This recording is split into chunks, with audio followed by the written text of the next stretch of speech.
everybody, to another Garage Gamers episode. Jeez, oh, sorry, did I scare you? Wow, Wake up! Dude, I honestly hope these guys didn't have headphones plugged in right there, because that would have given them a fright. Good. Sorry, guys. No, sorry. Yeah, it's alright. I just wanted to scare him. He looked like he wasn't paying attention. I was just asleep, but that's okay. It's alright, you know. This is a very engaging video. Chop chop, wake up. Yeah, I'm awake. What are we talking about? Is it finished yet? I was going to ask you what we're talking about. Oh, we're talking about the dream I had just seconds ago. Where I was the king of the world? No, it involved leprechauns, rainbows, and a princess. Did I get the money at the end of the rainbow? No. No, I don't want to hear about sadly, no. Move on. You don't want to hear about my dream? No, move on. Okay. No, they don't want to hear about your dream. No, that's a shame. Would have made a good video game. Would have made a good video game. Leprechauns. Yeah. And a princess. Yeah, it was kind of like a lot like Mario Brothers. It reminds me of Shrek. Yeah. If they had a leprechaun. Yeah. Did they ever have a leprechaun? It was a game. Yeah, they had a Shrek game. Anyway, what are we talking about? I'm not supposed to do this, aren't I? We're talking about video game trade-ins. Are they good? Are they bad? Do they give you enough value? Do they not give you enough value? That's what we're going to talk about right now. Oh, lots to talk about. Firstly, what do you think, as a concept, of video game trade-ins? If done well, they're good. If done well. For us. How do you define... if it's good value. If it's good value. If done well, meaning, yeah. Do you think it's an important part of the industry? Well, developers would say no. Yeah. Because that hurts their business. Xbox tried to put a stop to it at the start of this current generation, didn't they? And developers love that. Yeah, and then we all booed them at their press conference. Yes. We didn't actually boo, but we were thinking boo. I'm pretty sure there was some boos. We were thinking boo. We were thinking boo. There was lots of it. Yeah. But then afterwards, Sony's press conference came in and said, we're not going to join Microsoft in their evil plotting. Here's how you lend a game. Yeah, that's right, yeah. I'll take that. Thank you very much. And everyone's good. like, yeah, woo! Good on you, Sony. That was good. You saved the industry, because that could have been an industry killer. If you think about it, if you take away the appeal of trade-ins, it could have drastically affected the sales of the games and the appeal of the games when people are making a purchase decision. I think that would have also driven the nail into ending physical releases, because which is what I definitely do not want to happen, because I like having the game in my hands. Even when they refuse to release the game as a retail version here in Australia, which they do quite often, I will say, spoke about in the last episode. Exactly, and I will say screw you to that person. I will actually go online and find that retail game. You'll fly overseas. I will fly. Just to buy I will swim. I will buy a canoe. I will row to Singapore or whichever country's got it, and I will actually get that retail copy, and then I'll take a photo of it and post it on Facebook, and I go, ha. And then that's it. And then they won't care. But but I'll have made my point, and it will be out of spite. And love for the game. Spite and love. That's right. Yes. And it's all done out of love, game publishers. So just think of that. Just think of it. So in regards to trade-ins, okay, let's talk from a consumer base. You've bought a game, and you have once. I remember that day. Yes. Don't listen to this guy. I'll answer. No. So when you've bought a game and you've decided, I don't really need this anymore. I don't, it's just not one that you want to keep in your collection. Yeah. And you've gone to trade it in. Are you shocked at how much they offer you? Yeah, I am. Do you feel like you're getting ripped off? Yeah, you can't help but feel a little bit ripped off, but because you know that I think it's like the game shops like eBay and stuff, they know how much they know that you want the new games. They know that like you really don't care that much about the games you're trading in anymore, so they can kind of push that a little bit. They can kind of say, well, if you want to trade in with us, we're only going to give you this amount for it. And sometimes it's reasonable. Most of the time it's pretty shockingly disappointing. It's never reasonable. Yeah, but that's the thing, right? You always have the alternative to go to eBay and try to do it yourself manually, and you will get more money for it if you do it that way. I mean, unless it's like a really old game, there's like FIFA 11, yeah, like nobody's gonna buy that. But that's a thing. I mean, if you're willing to put that effort in to get to sell the game and do it that way, and then use the money to then go and buy the game you want at EB or JB, whichever shop you want, more credit to you. But the problem is, generally people are lazy by nature, and we're just like, oh, like just give it to EB and just give me my game. Well, yeah, I mean, if you've already gone into the store, you're ready to trade these in, and then all of a sudden you get a shock where they're like, oh, you're only going to get 50 cents for this game, and you think, well, when I bought this, I paid $99. You're not going to get anywhere close to that, but you would expect, okay, I spent $100, they're going to sell it for $80 still, probably. Give me at least 10. Well, I don't know. If they're going to sell it for 80, they're like unlikely to give you 50 cents for it. You'd be surprised. The 50-cent games are like the FIFA 06 and stuff like that. And I get, to a degree, I still probably rather get 50 cents than have them say, no, we're not taking any more of those games. I don't think they do that to any game. They don't actually say, because and you unless can imagine, it's on a system they don't sell anymore. Yeah, I mean, because you got to wonder, like, I mean, all these games are getting traded in, right? And they go the pre-owned pile, and some of those games just sit in that pre-owned pile for a long, long time. Yeah. And you honestly think these games, they're not going to sell. They're never going to sell. And so it gets to the point where the life cycle of the console dies. Like, say, for example, Xbox 360, or maybe it's a bit too soon, but... And then, like, you're looking at this pre-owned pile that just sits there, overdue. No one's ever going to buy it. But do they actually sell eventually? Or do they go into some kind of video game heaven, which nobody knows exists? They scrap them. Really? Yeah, I used to work, and I can't say the name of the place, but I used to work in a retailer that sold games and other stuff. Yeah. And the games that aren't selling, you reduce them. Still don't sell, you reduce them again, still don't sell, you go out the back, you crack the disc straight in the bin. But even, like, they don't get that cheap. Like, I mean, the lowest they get is, what, $5? The maximum about lowest? $4, yeah. Yeah, even then, a couple, get down to $1. Yeah, no, there have been a couple, but it's a rare occasion. Yeah, but I've never seen a game get that cheap. And if I see a game, like an old game for $1, even I might consider, like, getting FIFA 06 again, it's $1. But, I mean, it's better than cracking the disc and chucking it out. Like, I mean, because that's what happens. When you weren't allowed to take them home either. What? You couldn't just give them away to friends or even customers, because I don't know. I don't understand the logic of just throwing them out when you could just give them away. Like, incentivize, like, purchase this here. Here's a free game.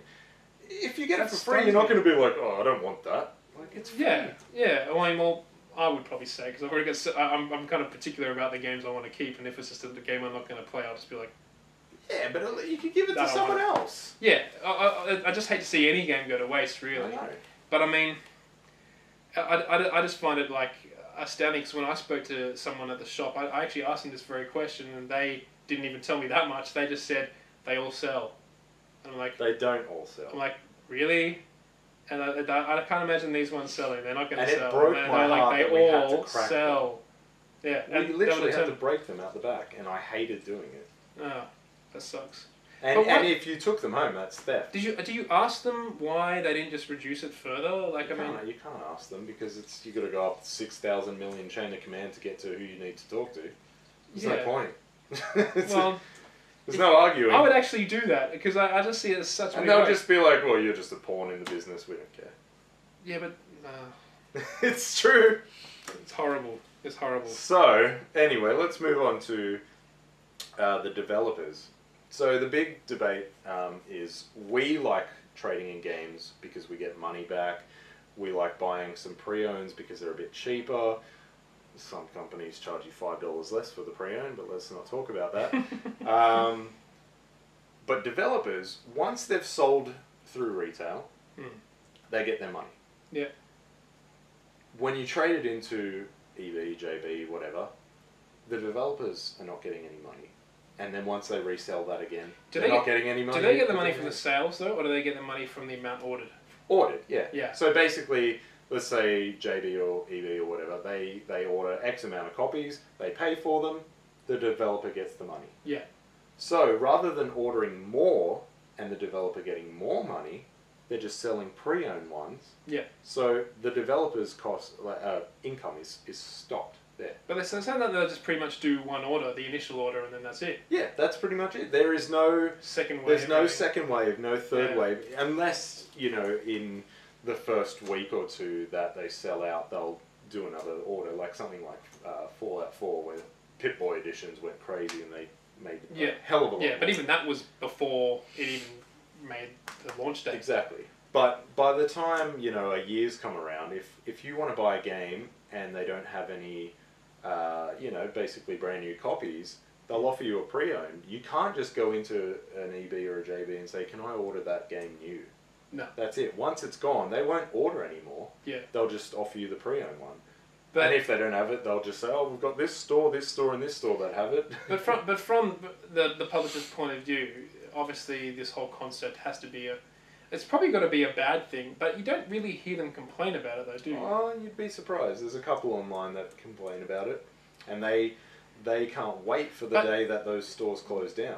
Yeah, okay, but also you gotta also consider the fact that part of the appeal of buying a game is that you can trade it in one day, and that probably helps the initial sale in the first place. But is that an appeal though? It is, because if you're going to buy a game and you don't know if you're going to be able to get rid of it ever, you're just going to buy it. So that's a really committal purchase. Like you're going to be stuck with your purchase. What about digital games?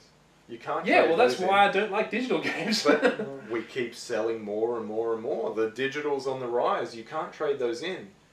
And they're on the rise. We don't even have demos anymore, and still people are just buying it just off. Yeah, but you got so many media. You are just like, get this game. Yeah, well, you got so many media previews and betas now. Like, you just don't even need demos. Like, I mean, in fact, they do have trials. They do have trials. Not for everything like they used to. Everything on Xbox Live, all the arcade games used to have free trial. You don't have that anymore. Yeah, well, depending on the game, but like, yeah, exactly what you said, but. You know, regardless, I just think, you know, it's, I don't know. He's stumped. I've said everything I need to say, basically, like on that part anyway. I just think that you find it's not as good for retailers, but I also think there's a benefit there, which I don't know all of them see.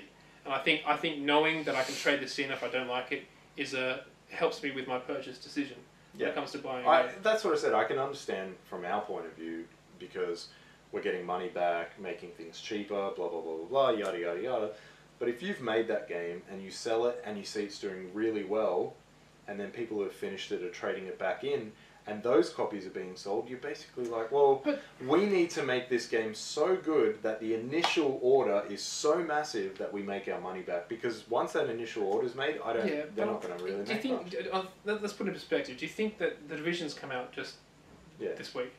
Do you think the Division lost any sales?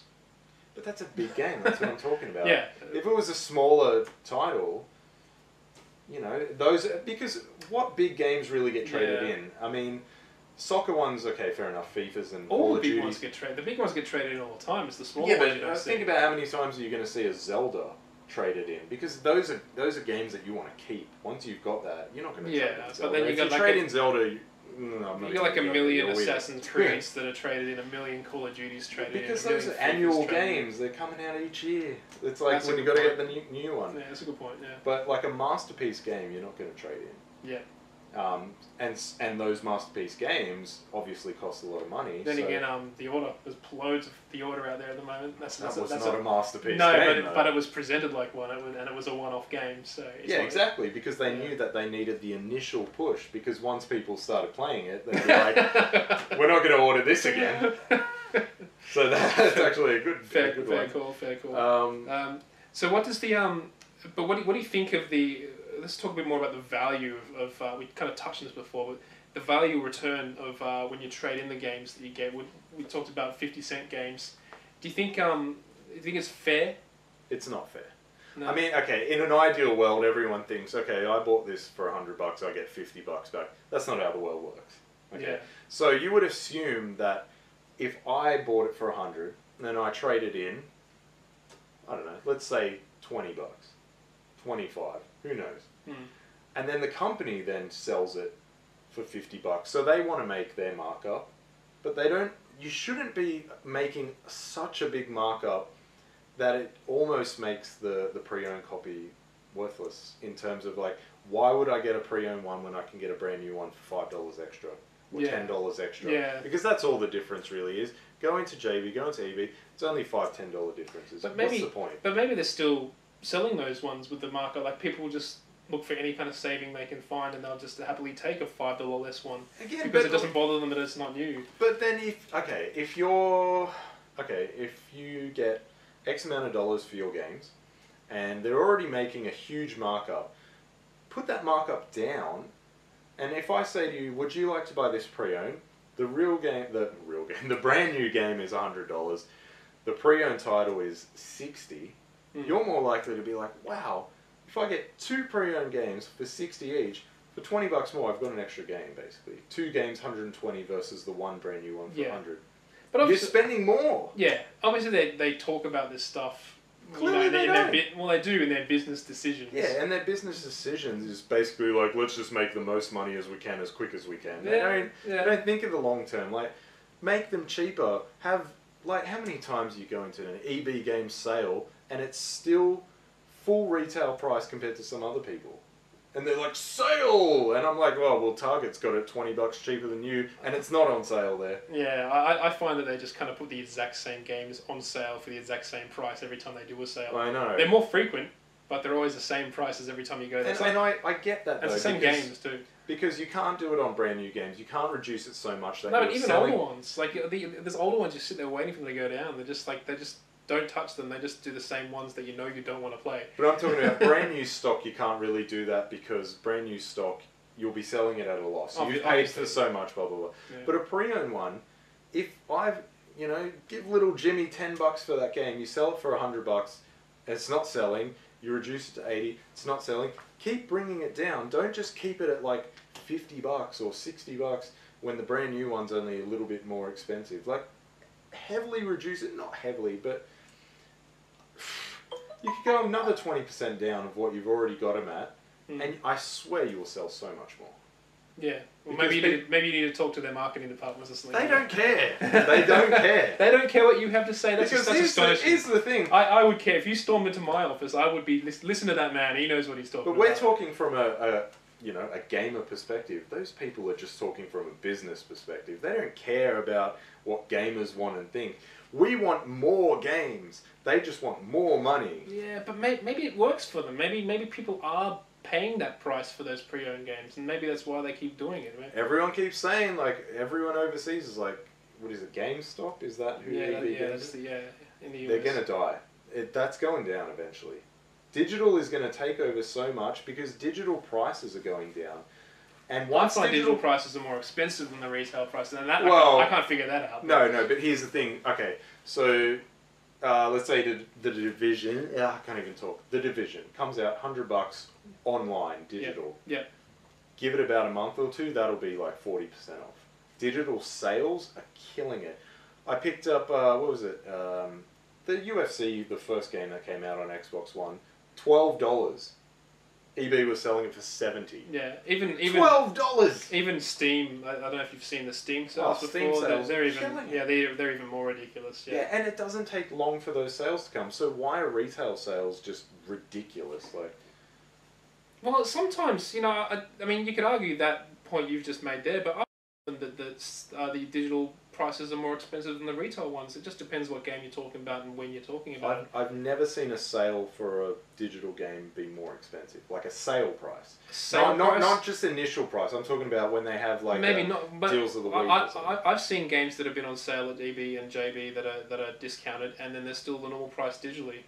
But then once they go on sale digitally, then they really undercut. Yeah, and fair enough, I guess. But it's all part of their marketing strategy. I think it's just a matter of finding the right game at the right time, no matter what you're doing. But I mean, me, I'm a massive retail guy. If gaming retail dies, I'll start to go on a. But it's going to die. It really is going to die because all they have to do is Sony could just be like, we're just going to make everything come out at $60 online on our service.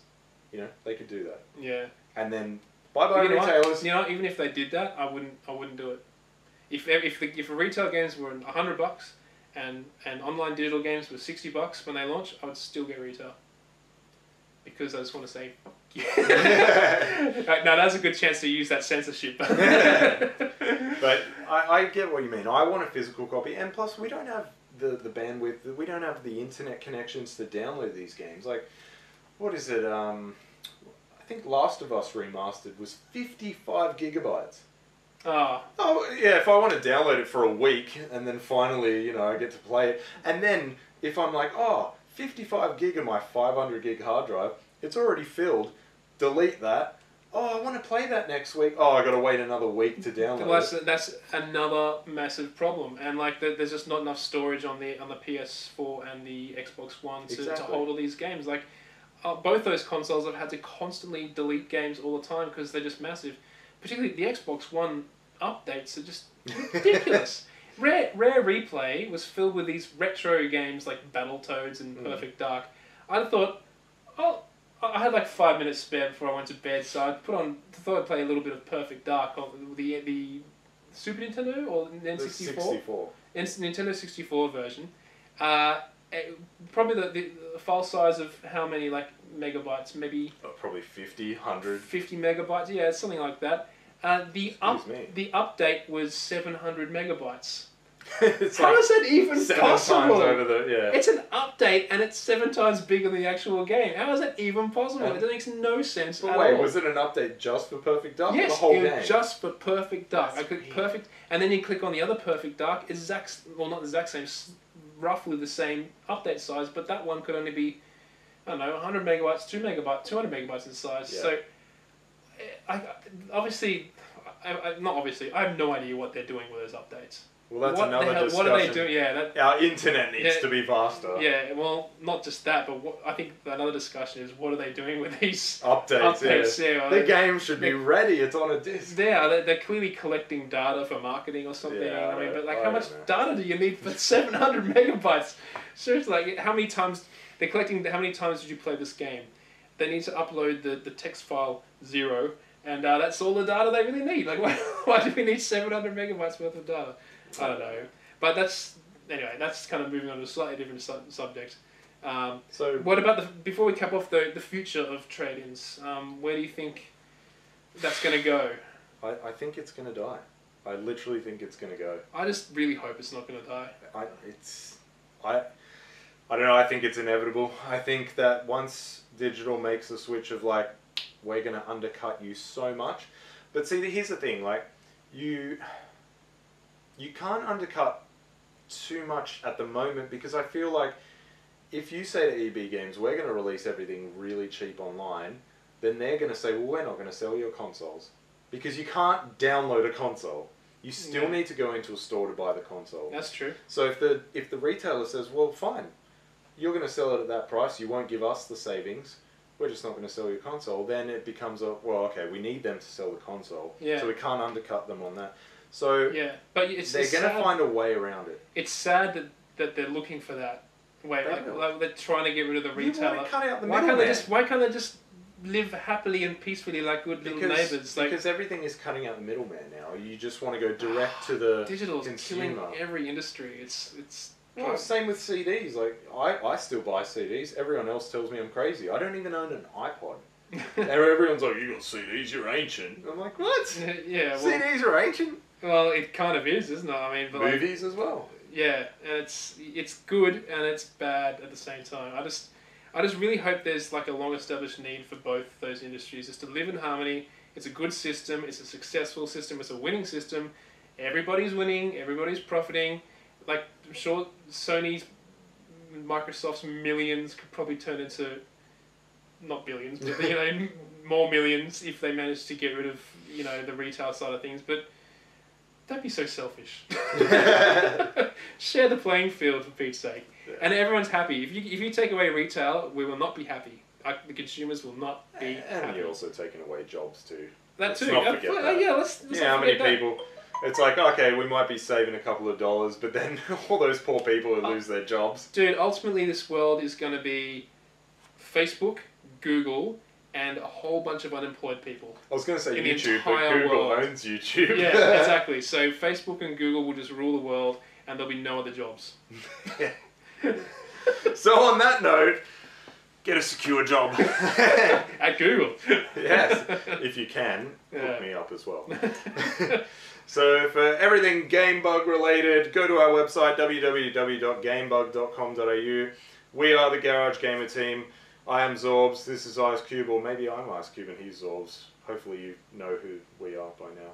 Please figure that out. So that's the most important thing you have to do all week. Yes, figure who we are. Yeah, out. even though all you have to do is click rewind and you'll know. But anyway. I know it's a hard task. Yes, yes. So please like, subscribe, comment, let us know what you think about all the issues we've spoken about. You know, go on our Facebook page, talk on there, go on the comments in YouTube. You might be a bit scared because some people can be nasty in comments. Mostly. What? I've never been nasty. You You can message me directly if you want. Whatever. Let's get some conversation going. Let us know your feedback, and yeah, stay tuned for everything Garage Gamers and everything Gamebug related. Thank you guys. Bye. Bye.